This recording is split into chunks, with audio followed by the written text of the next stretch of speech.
curah menebus hidupku. Terima kasih buat pengorbanan yang sungguh besar dalam kehidupan kami. Kami sungguh bersyukur Engkau tidak melihat kesalahan kami, Engkau tidak melihat keadaan kami, tetapi dengan penuh kasih Engkau memberi nyawamu untuk memberikan hidup bagi kami. Terima kasih Bapa, terima kasih Yesus. Pagi hari ini merupakan ungkapan syukur kami di hadapan Tuhan. Kami boleh ada di tempat ini. Kami sudah memuji-muji Engkau. Tiba saatnya Tuhan, kami akan mendengarkan kebenaran firman. Tuhan tolong kami, tuntun kami, biar melalui firman yang kami dengar pada pagi hari ini, hidup kami dipulihkan di dalamnya.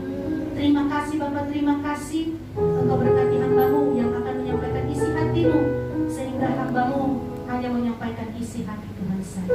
Segala hal yang ingin mengganggu kami ketika kami mendengarkan kebenaran firman-Mu, kami usir, kami tolak, patahkan dalam nama Tuhan Yesus.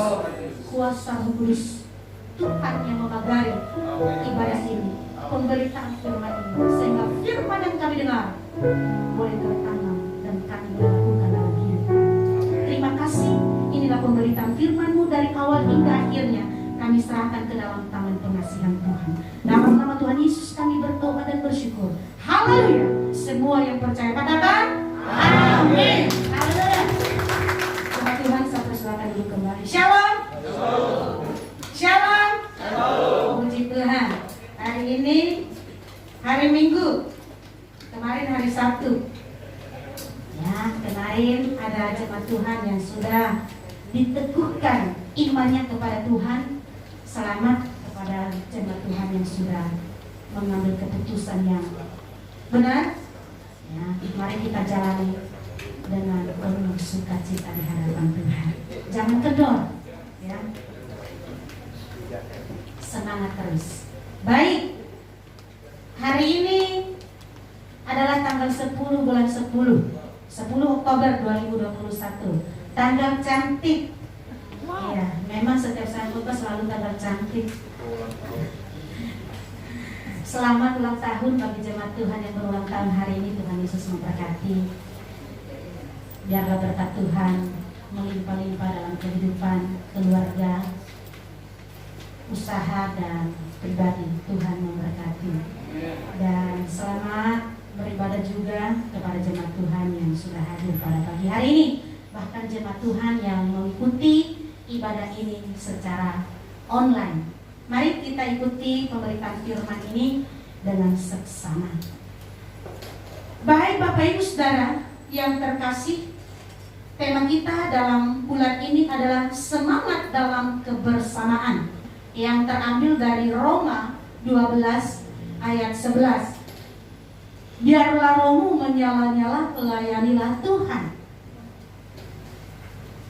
Minggu yang lalu sudah dijelaskan mengapa kita harus membangun semangat dalam kebersamaan ini. Semangat itu apa? Adalah kegembiraan, sukacita, kebahagiaan. Bahwa ketika kita bersama akan selalu hadir sukacita, akan selalu hadir kegembiraan, kebahagiaan di dalamnya. Makanya dalam persekutuan di hadapan Tuhan selalu dibutuhkan sebuah semangat.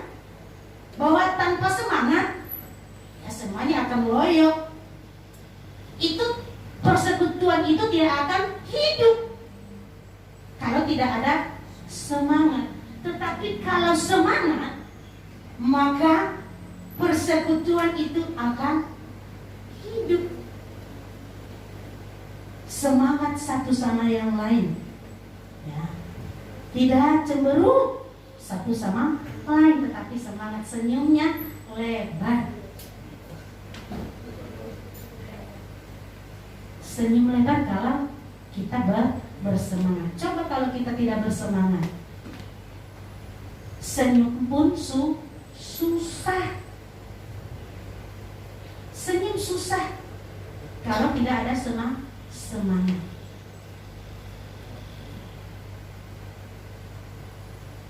Ya, mari kita sama-sama buka Alkitab kita dulu ya. Dari 1 Yohanes.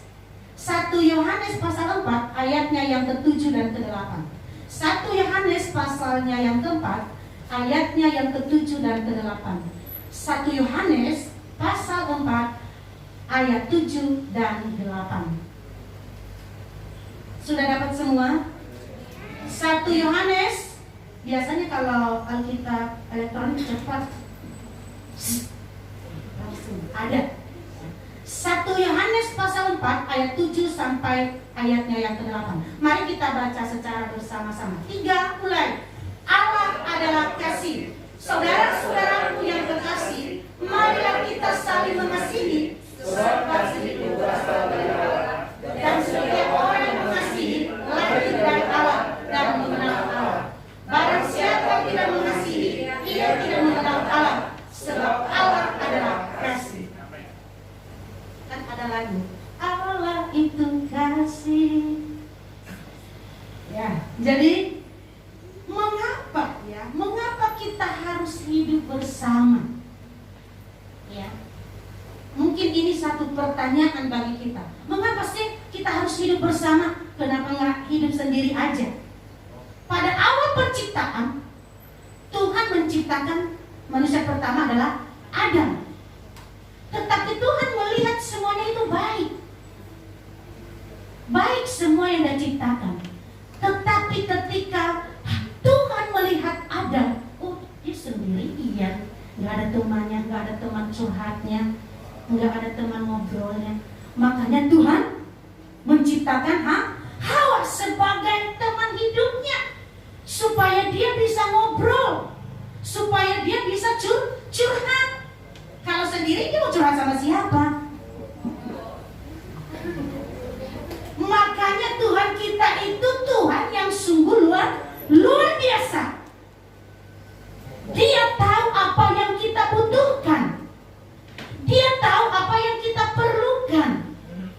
Makanya dia menciptakan pendamping bagi Adam, supaya dia ada tempat curhat, supaya dia tidak kesepian.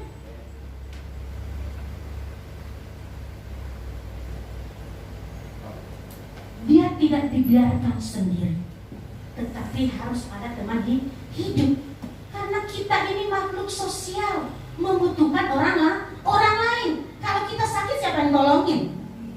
Kalau ada orang lain, tentu kita bisa minta tolong. Makanya ketika kita hidup, kita tidak boleh hidup egois. Kita tidak boleh mementingkan diri sendiri. Pelajaran P4 juga begitu. Memang sekarang sih nggak disebut P4. Waktu zaman kami, dulu PMP, Pendidikan Moral Pancasila. Nah, bukan PMP, PMP. Kalau PMP nggak beda.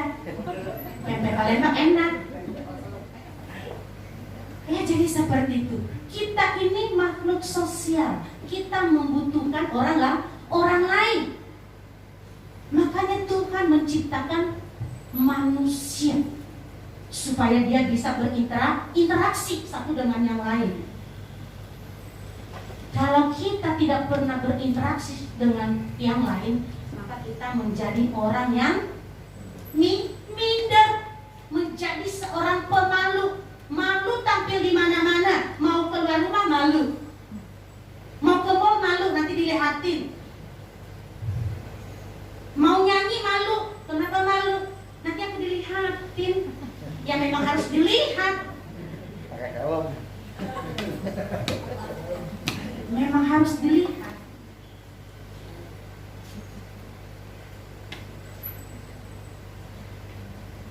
Karena Allah tidak menghendaki kita hidup sendiri. Kalau kita mengingat kisah seorang yang lumpuh, bagaimana caranya supaya dia bisa ketemu dengan Tuhan Yesus?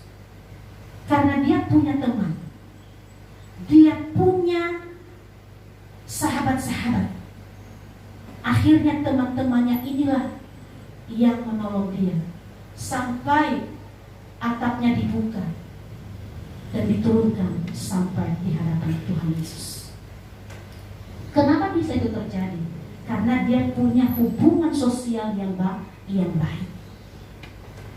Kalau kita tidak punya hubungan sosial yang baik, ya kita dibiarkan. Tetapi kalau kita punya hubungan yang baik antara sesama, maka kita akan dicari. Mana ini dia kita tolong. Tetapi kalau kita tidak memiliki hubungan yang baik, biarin aja lah dari situ. Habis dia memang begitu, nggak enak kan? Jadi seperti itu. Dalam persekutuan kita di tempat ini dibutuhkan sebuah kebersamaan. Kenapa sih kita harus bersama-sama? Ya iya, kita mau khususnya. Kita sudah ditempatkan di tempat ini, berarti kita harus hidup bersama-sama. Nah, bagaimana caranya? Supaya kehidupan bersama itu bisa berlanjut, ya, bisa terkejar. Tentunya kita harus ada di dalam Tuhan. Kita harus ada di dalam Tuhan. Kalau kita baca di ayat ini, saudara-saudaraku yang kekasih, marilah kita saling mengasihi, sebab kasih itu berasal daripada Allah. Untuk membangun kebersamaan itu supaya tetap terjaga, kita harus hadirkan kasih Allah di dalamnya. Kita harus hadirkan kasih Allah supaya persekutuan kita itu, kebersamaan kita itu tidak tercerai-beraikan. Ada yang mempersatukan di dalamnya adalah kasih Allah. Kasih ini selalu kita dambakan semua. Kita dambakan. Kenapa? Karena kita membutuhkan kasih sayang. Kita rela melakukan apapun karena kita mengasihi. Kita rela melakukan apapun karena kita mengasihi. Tetapi satu hal yang kita mau pelajari pada pagi hari ini, kasih yang di sini bukanlah kasih pada umumnya. Bukanlah kasih yang memang memuaskan nafsu, tetapi kasih yang dibicarakan di ayat ini adalah kasih Allah sendiri.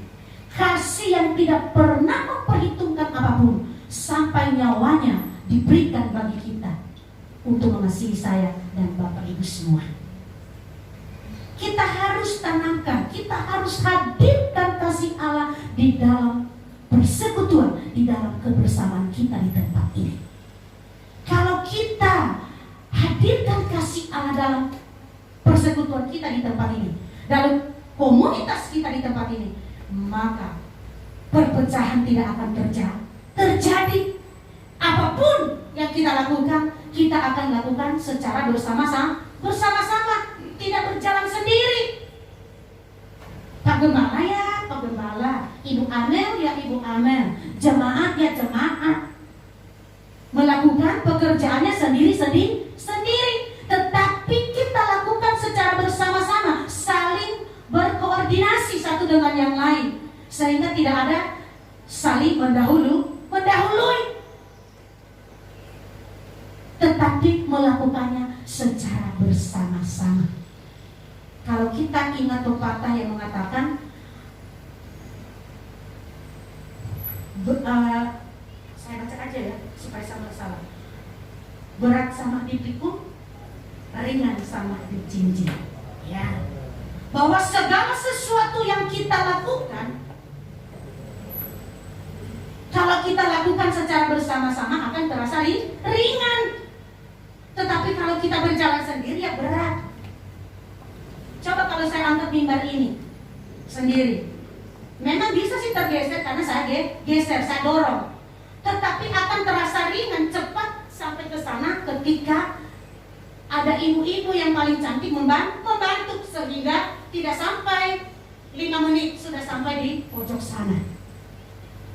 Saya bisa pindahkan, tetapi membutuhkan waktu yang lama. Tetapi kalau bersama-sama, kami bertiga nih, Bang Daniel sama Ko Suryadi, cepat. Nggak sampai 5 detik, udah sampai. Karena memiliki kekuatan yang hebat. Jalannya juga cepat.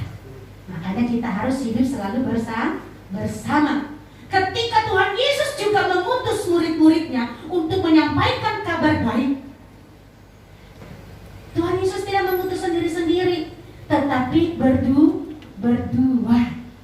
Kenapa? Kalau ada yang jatuh, ada yang menolong. Kalau ada yang salah ngomong, ada yang meluruskan, ada yang membetulkannya, sehingga tidak terjadi kesalahpahaman. Contohnya, kalau saya salah ngomong, nanti Pak Naso akan lurusin kembali. Oh, sebenarnya maksud buahnya bukan begitu, seperti ini, sehingga tidak ada kesalahpahaman.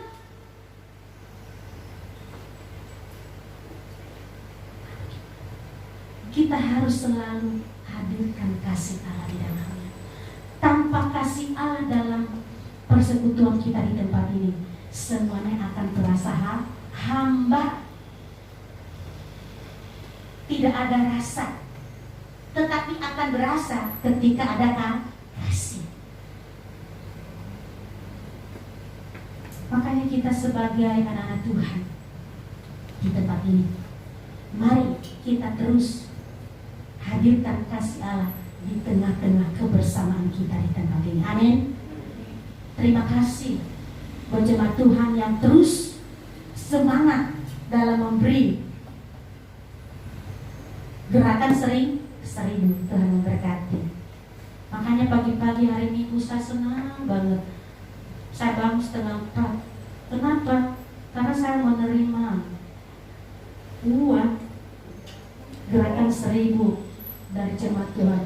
Bersyukur setiap hari Minggu dapat. Saya kumpulin di tas itu. Jangan dilirik-lirik ya, karena tas itu belum pernah dibuka, amplopnya masih utuh. Selalu ada di situ. Jadi kita bersyukur ya, kasih Allah selalu ada. Saya percaya jemaat Tuhan juga mampu nabung 1000 per hari itu, karena kasih Allah sudah ada dalam hidup kita. Amin. Tanpa kasih Allah nggak mau memberi, mendingan beli yang lain. Permen kopi kok dapat 2 gopek. Kopi kok. Jadi seperti itu. Jadi kita bisa kan kasih. Saya percaya jemaat Tuhan, selesai ini lagi pasti nyetor lagi. Bu Amel, saya mau kasih lagi. Terima kasih Tuhan. Berkatilah jemaat Tuhan semua. Kasih Allah sudah ada dalam hati jemaat Tuhan di tempat ini. Jemaat Bangka 2. Karena kita mau berjalan bersama seperti lagu kita. Kita mau berjalan bersama dengan Tuhan, karena kita tidak mau jalan sendiri. Ku tak dapat jalan sendiri. Kita tidak bisa jalan sendiri, takut ada bahaya. Kalau banyak, kalau dalam kegelapan, kan takut kita sendiri.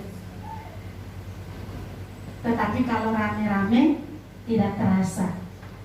Kalau kita tidur sendiri di gereja ini pasti serasa nggak enak banget. Tetapi puji Tuhan, hamba Tuhan sudah melewatinya. Melewati hari-hari yang sunyi, sepi di malam hari. Ya kita harus patut bersyukur. Kita harus patut angkat jempol buat hamba-hamba Tuhan yang sudah melewatinya. Kalau saya kan memang nggak pernah tidur di sini. Kecuali di TKB Bangsa. Tahun 2005 kami juga sudah lewati hari-hari yang sunyi sepi, ditemani oleh pohon-pohon. Tapi semua berjalan. Hamba Tuhan yang sudah melewati hari-hari yang sunyi sepi adalah hamba Tuhan yang luar biasa, bisa melewati badai dan semuanya apapun bisa terlewati kalau ada rintangan yang lebih daripada itu. Katanya, aku sudah melewatinya. Saya percaya tidak akan lebih dari hari-hari yang sudah terlewati. Ya, nanti jemaat Tuhan, bolehlah kita coba tes satu-satu.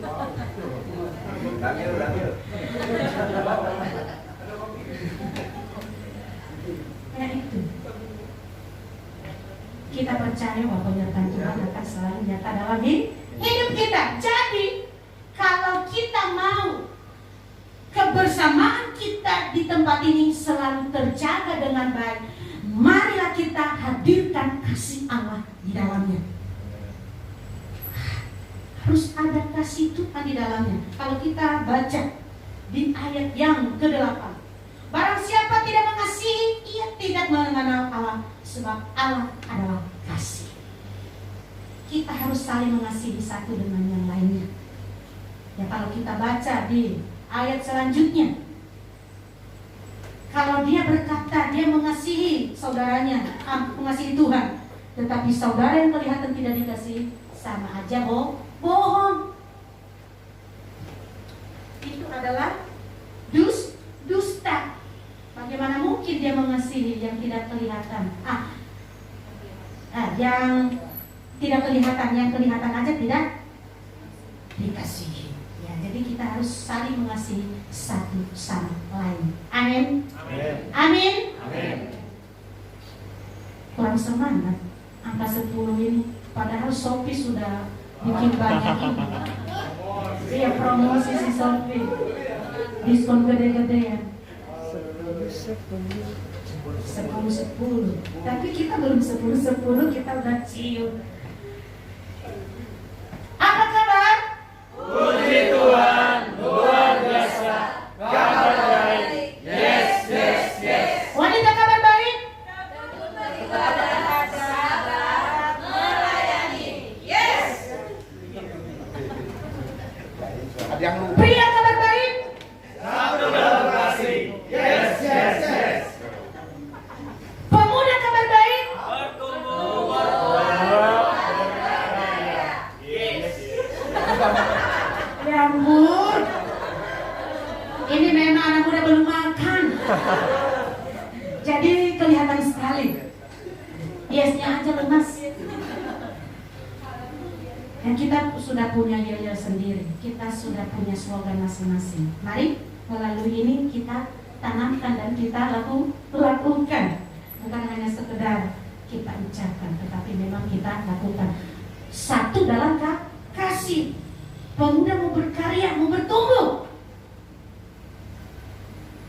Ibu-ibu ditantang untuk sabar. Memang sabar ini perlu untuk ibu-ibu. Latihan.